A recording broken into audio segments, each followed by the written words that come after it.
0.15 on the old AGI modified post. That's MIG welding wire.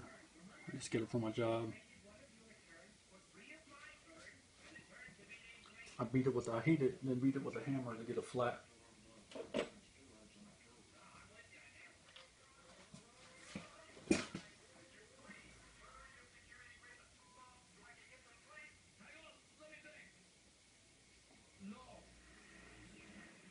Got this at 3.5 volts.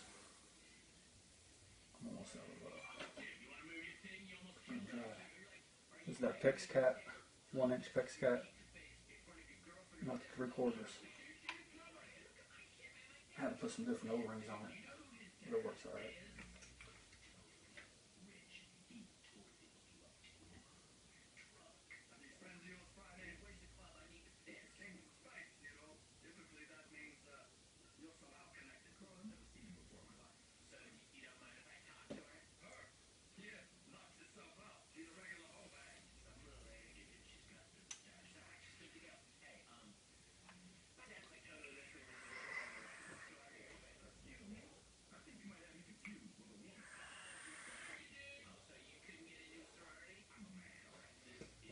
I got a blue in clouds, but there you guys go.